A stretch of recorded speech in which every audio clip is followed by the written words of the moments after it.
Kung tinatamad na kayo, sawa na kayo sa ganitong modo vlogging setup, baka ito lang yung kailangan nyo. Let me explain.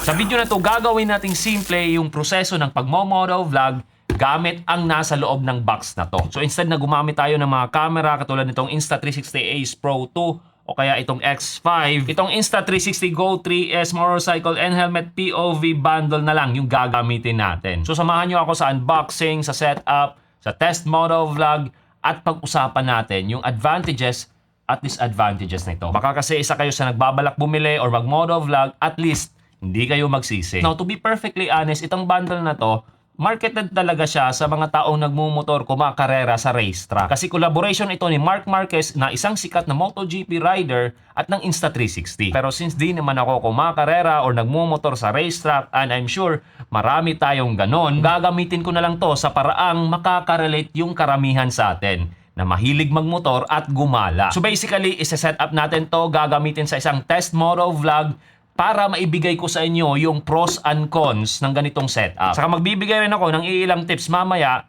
na I'm sure makakatulong sa inyo. Bale, ang nasa loob ng box na to ay ang mga sumusunod. Ang Insta360 Go 3S na 128GB version. Tapos, meron siyang kasamang in-helmet POV mount. Tapos, ito naman yung kanyang mic wind muff. Tapos, sa loob naman ng box na to, syempre, andito yung camera. Ang Insta360 Go 3S. Ayan. Actually, ganito lang siya kaliit. Sa mga hindi familiar, ganito lang siya kaliit. Ito yung actual camera. Tapos, ito naman yung mga ilang accessories na kasama niya. Ito yung easy clip. Tapos, ito yung pivot stand. Saka ito yung magnetic pendant. Tapos, ito naman yung itsura ng wind muff. Ayan. Saka ito naman yung in-helmet POV mount. Ayan. So, napakadali lang i-set up nito kasi isusuksok lang natin to dun sa helmet natin na parang ganito. Bale, ito yung magiging setup natin once nasuksok na natin siya sa ating helmet. Ayan. Tapos itong camera natin, tatanggalin natin to para mailagay dito sa ating mount. Ayan. So, nailagay na natin. Ganyan na yung magiging itsura niya. Now, kung mapapansin nyo, nilagay ko na rin yung kanyang wind muff. So, dinikit ko lang siya. Andyan na yung ating wind muff para humigil or at least ma-minimize yung wind noise. Now, siguro may magtatanong sa inyo dyan na baka madaling makalas ito. Actually, hindi siya madaling makalas or hindi siya madaling matanggal. Kasi nga, malakas yung magnet nitong Insta360 Go 3S at saka yung mount niya. Ayan. Saka itong setup na to, na-adjust natin to. Pwede natin siyang pihitin dyan, patagilid, pakaliwa, pakanan, tapos pwede rin nating i-rotate. Now, itong action pad naman, ilalagay natin to sa pivot stand. So, ito yung pivot stand natin. Dito natin ilalagay yung ating action pad. Ayan. Tapos, itong action pad naman, ilalagay naman natin dito sa isang clamp mount. Motorcycle clamp mount. Tapos, itong clamp mount naman, ilalagay naman natin to sa harap ng ating motor. Sa side mirror stem ng ating motor o kaya sa handlebar. Kasi itong action pad ng Insta360 Go 3S, yung magsisilbing monitor saka remote ng ating camera. So, kung mapapansin nyo, nag-turn on lang ako dito, sumabay din na nag-turn on itong ating camera. So yan yung ating monitoring ng ating camera. Makikita natin kung ano yung nakikita ng ating camera dito. Saka just in case na lobat itong Insta360 Go 3S natin, pwede natin siyang tanggalin, tapos ibalik natin siya sa kanyang action pad. So in our case, na nakalagay ito sa ating handlebar or sa harap ng ating motor, pwede rin natin itong magamit sa isang secondary na anggulo. Bale, ibang perspective naman. So, nakaharap na sa atin instead na nakaharap dun sa daan. Para at least meron tayong ibang anggulo or ibang perspective. Now, speaking of anggulo, pwede rin nating magamit yung mga accessories na pinakita ko kanina para sa iba pang anggulo. So, example na lang, itong magnetic pendant, pwede natin itong isuot, tapos ilagay natin dyan sa ilalim ng ating damit, tapos ang ating camera dito. So, hindi yan basta-bastang matatanggal. Talagang kapit na kapit yung magnet niya. Tapos, itong easy clip naman, pwede naman natin itong ilagay sa harap ng ating ADV or Honda ADV para sa perspective na nakaharap sa atin. Saka lastly, since magnetic nga itong Insta360 Go 3S natin, tapos nagmumotor tayo, once meron tayong madaan ng mga bakal na poste, pwede natin siyang idikit para meron tayong additional na third person POV para mas maging interesting yung ating moto vlog. Anyway, since naibahagi ko na yung setup natin, ito naman yung test mini moto vlog gamit itong Insta360 Go 3S Motorcycle and Helmet POV Bundle. Pagkatapos nito, pag-usapan naman natin yung pros and cons ng ganitong setup. Yo, what's up mga kaibigan? It's your boy Jerry of JK Moto.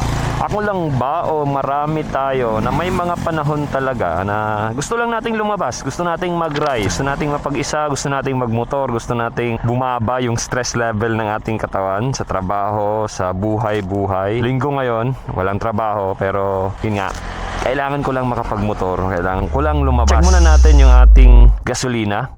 Yes, may gasolina pa, kayang-kaya pa yan. Check na rin natin yung ating gulong. Ayan, tsaka dito. So with that, samahan nyo ako sa isang adventure. May pupuntahan tayo, saka magbibigay din ako ng ilang tips para sa mga baguhan dyang nahilig sa pagmumotor. Bale, ito yung presyo ng gasolina dito sa amin ngayon, 83.40 saka 82.40. Yung diesel is around 79. How about sa inyo dyan? Paki-comment naman kung magkano na yung gas sa inyo dyan. By the way, andito ako sa Leyte. Yung plano ko ngayon is mag-ride lang talaga, pero may naiisip ako na pakapuntahan ko na lang yon kasi malapit lang. Tapos maganda yung tanawin, maganda yung daan, may mga twisties. So at least marerelax talaga tayo. So yung unang-unang tip is tumingin ka sa malayo or look ahead, far ahead. Hindi dito sa dashboard. Usually kasi isa to sa mga mali ko dati nung nagsisimula pa lang ako. Dito ako or madalas akong tumitingin dito. And usually pag mababa yung tingin mo, try nating ilagay yung camera sa baba. Parang ang bilis yung takbo mo kahit hindi naman ganun talaga kabilis. Saka pagdating sa mga kurbada, tumingin ka sa exit ng corner. Ayan, kasi yun nga, kung saan ka nakatingin, dun pupunta malamang sa malamang yung motor mo. Saka pagdating sa mga takbuhan natin, huwag masyadong mabilis. Relax lang, chill lang. Yung takbuhan lang na nasa comfort zone mo. Hindi masyadong mabilis, hindi rin ganun kabagal. Saka iniiwasan kong maging tensyonado pagdating sa ating pagpapatakbo, pagmumotor. Chicken wings. Relax lang yung ating mga braso. As much as possible, medyo malapit tayo sa manibela para hindi nakastretch yung ating mga braso. Na nakakatulong yan sa mga panahon na may mga emergencies, madali tayong makapag-swerve. Sa mga kurbada, madali tayong makapag-corner, makapag-counter steer. Saka isa sa mga ine-enjoy ko talaga pagdating sa pagmumotor is yung mga kurbada. Although hindi tayo yung tipo na nagmini-drag, bumabangking na sobrang ang bibilis, hindi naman ganon. Tamang-tama lang, spirited pace lang, katulad nitong gagawin natin ngayon. Meron tayong kurbada. Itong kurbada na to, isa to sa mga paborito ko dito na dinadaanan ko. So tamang-tama lang bilis, around 60 to 70 lang. Ayan. So kurbada ulit.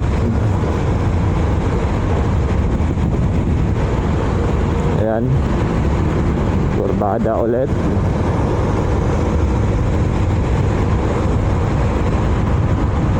Tapos kurbada ulit. 75 77. Tapos ayan, meron pa ulit kurbada. Actually last two na lang to dito na part. So kurbada ulit. Ayan. And then last, I mean second to the last pala to. Mayroon pang isa pero ayan, 80 plus, 81. So ito lang yung talagang na-enjoy ko ng mga part ng ride. Isa sa na-enjoy kong part sa ride. So after ilang minutes lang siguro, andito na tayo sa plano kong puntahan. Although hindi naman talaga to, ito yung pinaka-plano ko. But gaya ng sabi ko, wala naman akong destinasyon na nasa isip. Ang plano ko lang is makapag-ride. As long as makapag-ride, goods na yon. So naisip ko, punta na lang tayo dito sa isa sa mga paborito kong pinupuntahan. So gaya ng sabi ko earlier, kung nasa mga kurbada tayo, sa mga twisties tayo, tingin dun sa exit ng corner o tumingin tayo dun sa exit ng corner. Tulad yan, dun tayo sa exit ng corner. Ayan. Tapos dito, tingin tayo sa exit ng corner. Ganun din dito, exit ng corner. Ayan, exit ng corner. Now, sabi ko kanina, dapat maging confident din tayo sa front brake natin. Dito sa front brake natin, isa to sa dapat natin talagang ma-master kung gusto nating mag-enjoy kahit nasa mga medyo mahirap or mga technical na mga dinadaanan natin. Ang application kasi ng front brake, hindi yan binibigla. Kaya minsan nasasabi natin na delikado kasi yung karamihan ang ginagawa nila is biglaan nilang gusto nilang huminto agad-agad, which is wrong. Ang pag-application ng front brake is gradual, progressive. Hindi isang todo piga na talagang gusto mo huminto agad-agad. Doon tayo nadidisgrasya, doon tayo sumisemplang pag ganun. So ayan, malapit na tayo sa usual place na pinupuntahan ko para magkapag-ride kahit pa paano, makapag-unwind, makapag-shoot, makapag-review. Lahat na yata. Actually since 2016 pa yata ako pumupunta dito. Ngayon medyo dumami na yung mga establishments, may mga may statue, may mga kainan, may parang park, ang Lintaon Peak, may mga artificial flowers dyan. So napaka-solid ng lugar na to kung gusto mong ma-enjoy yung sunset, especially kung meron kang kasamang special someone. Dito, punta ka lang dito, Lintaon Peak ng Baybay, or gusto mong pumasok doon, 16,000 roses. Meron nga lang entrance. Hindi ko sure kung 20 pesos pa rin ba, pero dati-rati 20 pesos lang dyan. So ayan, rolling hills, papunta doon, yun yung Baybay City. So yan yung Lintaon Peak. Tapos meron ka pang madadaan ng malaking statue dyan, overlooking ng Baybay City. Ayan, downhill. So yun nga yung sinabi ko na dapat confident ka sa iyong front brake, kasi talagang magagamit mo yung front brake dito. So for demonstration, wag nyong gayahin. So around 50 kilometers ang ating takbo downhill. So yun yung overlooking ng Baybay City. So isang kamay lang natin gagamitin. Downhill to. Ayan. So front braking lang talaga tayo. Minimal lang kasi yung ating engine brake pagdating sa mga scooter, pero at least meron. So for demonstration lang ha. Anyways, tatapusin na natin yung vlog hanggang dito na lang siguro after ng ilang kurbada dyan. So front brake ulit tayo. Ayan. Tapos kurbada, napaka technical na daan. Again, kurbada ulit. So walang problema. So hindi ako yung tipo ng rider na palaging nagpa-press ng front brake or ng brake, kasi kalimitan yan yung nagiging sanhi ng pag-init ng ating mga disc brake na nagre-resulta ng pagkawala ng ating brake totally. So nadidisgrasya tuloy tayo dyan. So ang ginagawa ko lang is nagbe-brake lang ako sa mga lugar na kailangan akong mag-brake. Pero pag typical na downhill lang, straight lang, ayan, na hindi naman masyadong problema, hindi ako nagbe-brake. So again, I hope meron kayong natutunan sa video na to, natutunan dito sa ating setup na pwede naman pala itong gamitin pang vlog, pang moto vlog. At the same time, yun nga yung sinabi ko, gamitin nyo ng tama yung mga mata pagdating sa yung mga rides. Saka pagdating sa ating katawan, i-relax nyo, lalong lalo na itong mga braso natin. Lapit nyo yung katawan nyo para maging relax mas madali para sa atin yung pag counter steer, pag swerve, pag kurbada.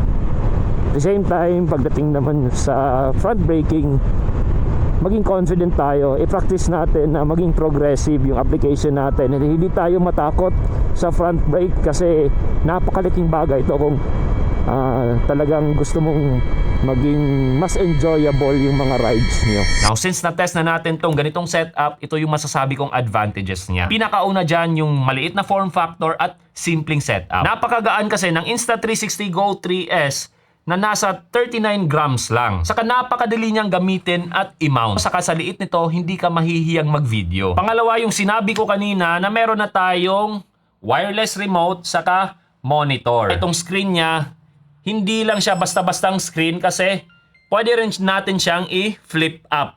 Ayan. So aside sa meron tayong remote, meron tayong monitor, pwede rin natin itong gamitin sa isang typical vlogging scenario na nakaharap lang tayo sa ating camera. So parang ganyan. Yung pangatlong advantage niya is kahit na maliit itong kamerang to, itong Insta360 Go 3S, good enough na yung quality or video quality na nakukuha natin. In fact, kaya nitong mag-shoot hanggang 4K 30 FPS. Tapos stabilize na rin or stable na rin yung mga kuha natin kasi meron itong flow state stabilization ng Insta360. Tapos meron din tayong option dito para sa manual controls. Now yung pang-apat na advantage naman nito is good enough yung audio quality na nakukuha natin specifically sa ganitong setup, sa in-helmet POV mount setup. As long as naka-install itong wind muff niya at nakasara yung ating helmet. Now sa mga instances naman na andito yung camera sa labas or wala siya sa loob ng helmet tapos naka-mount siya sa ating motor, syempre ibang usapan na yon kasi pabor siya sa hangin doon. So kung nagtataka kayo kung bakit usable yung mga audio na nakukuha ko or narinig nyo sa mini moto vlog ko gamit itong Insta360 Go 3S, actually yung mga audio recording na narinig nyo, kuha yon habang nakamount itong camera ko dito sa loob ng helmet. Tapos syempre nakasara yung aking visor. Kumbaga yung mga shots na nasa labas yung camera, nakaharap sa akin or nasa ibang pwesto, B-roll shots lang yon. So ang voice over nun or yung source audio nun andito recorded habang nasa loob yung camera ko sa helmet. Kumbaga nag-overlay lang ako ng B-roll shot. Now speaking of B-roll shots, since yun nga yung sinabi ko kanina na magnetic yung mounting niya, napakadali lang ditong ilipat-lipat sa iba pang pwesto. Yun nga yung sinabi ko na pwede natin siyang ilagay dito sa kanyang action pad, ilagay dito sa pivot stand, ayan, ilagay doon sa magnet pendant or magnetic pendant, o kaya ilagay dito sa ating easy clip. So napakadali nating ilipat-lipat itong kamerang to para sa dynamic shots. Anyway, pagdating naman sa disadvantages, ang kamerang to merong built-in memory. So meron lang siyang 128 gig na memory. Tapos pagdating naman sa battery, hindi siya interchangeable. So itong kamerang to kayang mag-shoot ng around 38 minutes sa 1080p. Tapos kung 4K naman hanggang 32 minutes.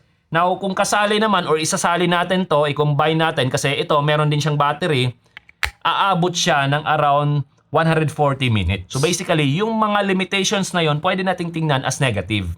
Pero in a way, nakakatulong siya pagdating sa creativity at pagiging intentional ng ating mga kinukunan na nagre-resulta naman ng mas mabilis na workflow. Kung baga, dahil sa limitations na yon, nagiging planado, nagiging intentional tayo sa ating mga kinukunang video para maiwasan yung mga sabaw na shots o kung meron mang sabaw na shots, minimal lang. In other words, ahead of time, alam mo na, at least meron ka ng idea sa mga shots na gusto mo. So sa editing part, sa post-production, madali mo na lang maitagpi-tagpi yung mga videos na nakunan mo. Now to be perfectly honest, may maganda pa akong moto vlogging setup or moto vlogging camera kaysa dito. Yun nga yung pinakita ko kanina, itong Insta360 Ace Pro 2, tapos meron pa tayong Insta360 X5. Pero given its size, sa good enough quality nito at pagiging streamline ng workflow gamit itong Insta360 Go 3S, para sa akin, pwedeng-pwede na siya. At the end of the day kasi, hindi naman natin kailangan ng komplikadong setup para makagawa ng magandang video or vlogs or moto vlog. Ika nga sa kasabihan, wala sa panayan, nasa Indian. So kung trip mo tong Insta360 Go 3S motorcycle and helmet POV bundle, check mo lang yung link na nasa description.